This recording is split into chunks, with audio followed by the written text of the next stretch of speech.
पहले दिन की पूजा में तो आप कलश स्थापना करते हैं, माता रानी को विराजमान करते हैं, लेकिन दूसरे, तीसरे या चौथे दिन की पूजा में आपको किस तरह से पूजा अर्चना करनी चाहिए।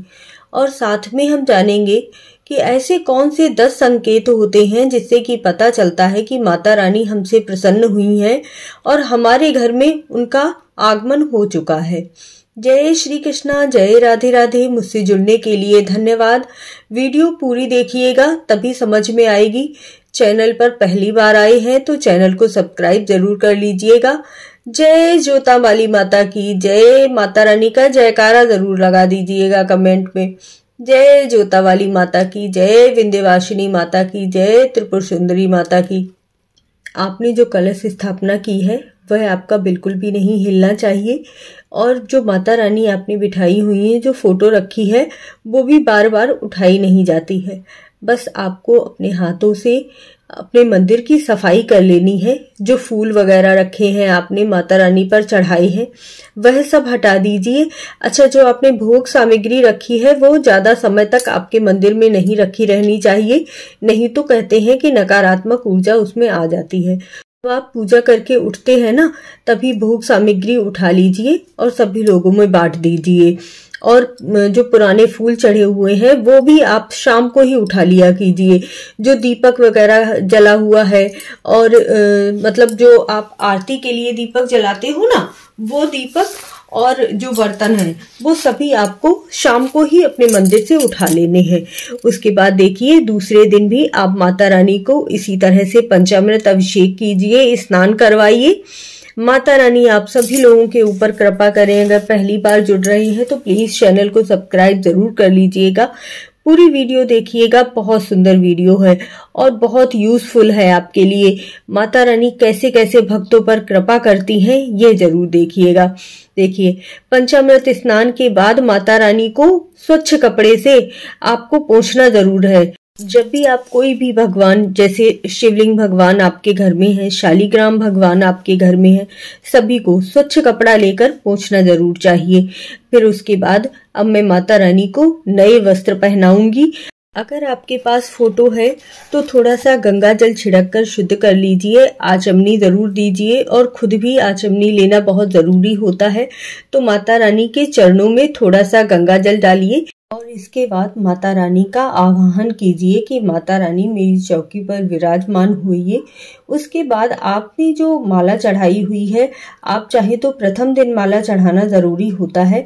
उसके बाद यदि संभव हो सके, अगर आप प्रतिदिन बदल सकते हैं तो प्रतिदिन बदल दीजिए, नहीं तो आप वही माला चढ़ी रहने दे सकते हैं। और यही कलश पर भी नियम है, ऐसा ही कर सकते हैं। अच्छा, जो सभी लोग वीडियो डाल रहे हैं कि नवरात्रि में हमें कौन से रंग के कपड़े पहनने चाहिए, तो आपको तो पहनने ही हैं, साथ में आप चाहें तो आपकी माता रानी के भी वस्त्र आप प्रतिदिन बदल सकते हैं और प्रतिदिन उन्हें नए नए वस्त्र पहना सकते हैं कलर के अनुसार। इसके बाद माता रानी का श्रृंगार कीजिए, आपके पास जो भी है जिस तरह से भी कर सकते हैं। उसके बाद माता रानी को चंदन का तिलक लगाइए, हल्दी का तिलक लगाइए, कुमकुम का तिलक लगाइए।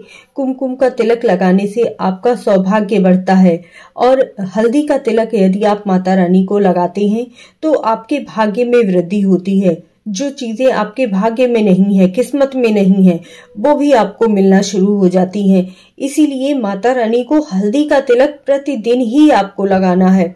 और अगर आप अपनी हथेली पर घिसकर हल्दी का तिलक लगाते हैं तो आपका दुर्भाग्य भी सौभाग्य में बदल जाता है। ये प्रयोग आप करके देखिएगा और फिर मुझे बदलाव होता है तो बताइएगा। इसके बाद माता रानी के चरणों में पुष्प अर्पित कीजिएगा। ये मेरे पास लक्ष्मी माता के पैर हैं जो मैं अपने सिंहासन पर विराजमान करती हूँ। और साथ में जैसा कि मैंने बताया कि कुल देवी की पूजा करना भी बहुत आवश्यक होता है, तो उनकी भी पूजा जरूर कीजिएगा। भोलेनाथ की पूजा कीजिएगा, गणेश भगवान की पूजा कीजिएगा।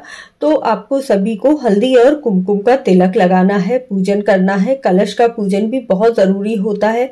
वह वीडियो भी जाकर जरूर देखिएगा कि आपको कौन कौन से देवी देवताओं की पूजा नवरात्रि के समय करनी बहुत जरूरी होती है। अगर आप चाहते हैं कि हर तरह से आपके घर में धन आए, हर मतलब चारों दिशाओं से रास्ते खुल जाएं और आपके घर में धन, ऐश्वर्य और शांति बनी रहे, ऐसे उपाय, तो आप जरूर वो वीडियो देखिएगा जाकर कि आपको कौन कौन से देवी देवताओं की पूजा करनी होती है। आपको कैसे पता चलता है कि माता रानी आपसे प्रसन्न हुई हैं और आपको आशीर्वाद देने के लिए आ रही हैं? तो देखिए, अगर आपको पूजा करते करते आपके भाव चेंज होने लगे इतने ज्यादा कि आपकी आंखों में आंसू आने लगे, तो आप समझ लीजिएगा कि आपकी भक्ति पूर्ण हुई है और माता रानी आपको आशीर्वाद दे रही हैं। अगर पूजा करते हुए आपको ऐसा महसूस हो कि आपके पीछे कोई खड़ा है जो आपको आशीर्वाद दे रहा है, तो आप समझ लीजिएगा कि माता रानी आपके घर में आ चुकी हैं और आपके घर में सुख, समृद्धि और सौभाग्य आने वाला है। कहा जाता है कि यदि आपको स्वप्न में, नवरात्रि के दिनों में स्वप्न में छोटी छोटी कन्याएं दिख जाएं, या फिर लाल रंग का वस्त्र दिखे, या फिर आपको झंडा दिखे जो माता रानी को चढ़ाया जाता है, वह झंडा दिखे, तो आप समझ जाइएगा कि माता रानी की आप पर बहुत बड़ी कृपा होने वाली है और आगे आने वाला समय आपका इतना सुंदर और सुनहरा होने वाला है कि माता रानी आप पर कृपा बरसाने वाली है। आपने जो अखंड ज्योति जलाई हुई है उसमें देखिएगा किस तरह की आकृतियां बन रही हैं। यदि फूल जैसी आकृति बनती है तो समझ जाइएगा कि माता रानी बहुत आपसे प्रसन्न हुई हैं और आपकी विनती बहुत ही जल्द सुनने वाली हैं। यदि आप सोते हुए अचानक से कुछ ऐसा देखते हैं कि आपकी झटके से आंख खुल जाए, तो आप समझ जाइएगा कि माता रानी आपसे बहुत ज्यादा प्रसन्न है। और भी बहुत सारे संकेत होते हैं जिनसे पता चलता है कि माता रानी आपसे प्रसन्न हुई हैं। अगर आपके घर में अचानक से काली चींटियां दिखने लगी, तो आप उन्हें आटा डालिएगा, क्योंकि यह बहुत ही शुभ संकेत होता है कि माता रानी बहुत ज्यादा आपकी पूजा अर्चना से प्रसन्न है। इसके साथ ही यदि आपको मधुमक्खी अपने घर में दिख जाए, तो समझिएगा कि माता रानी प्रसन्न है। मधुमक्खी को माता रानी का ही स्वरूप माना जाता है। वह तभी घर में आती है क्योंकि माता रानी को शहद बहुत प्रिय है, और वह तभी घर में आती है जब आपके घर में सुख और समृद्धि आने वाली होती है। आपके घर में अचानक से कोई गाय आकर खड़ी हो जाए, तो समझिएगा कि माता रानी बहुत ज्यादा प्रसन्न है। यदि आपके घर में कोई भी भिक्षुक आ जाए, वृद्धा स्त्री भिक्षुक आ जाए, तो आप उसे खाली हाथ कभी वापस मत कीजिएगा, क्योंकि वह संकेत है कि माता रानी आपसे प्रसन्न हुई हैं और आपके दरवाजे पर किसी न किसी रूप में आकर खड़ी हुई हैं। इस तरह से आपको किसी को भी अपने दरवाजे से नवरात्रि के समय या किसी भी समय पर कभी भी भूखा नहीं भेजना चाहिए। अगर आपको अपने घर में तीव्र बढ़िया सी सुगंध महसूस हो रही हो, जबकि आपके घर में कोई उस सुगंध का पौधा ना हो, कहीं से भी वो सुगंध ना हो, फिर भी ऐसी सुगंध आ रही हो, तो समझ लीजिएगा कि माता रानी आपसे बहुत प्रसन्न हुई है। तो ये कुछ ऐसे संकेत हैं जिनसे पता चलता है कि माता रानी आपसे प्रसन्न हुई है।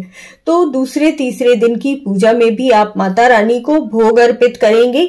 माता रानी का आवाहन कीजिए, आरती कीजिए, दुर्गा चालीसा का पाठ कीजिए।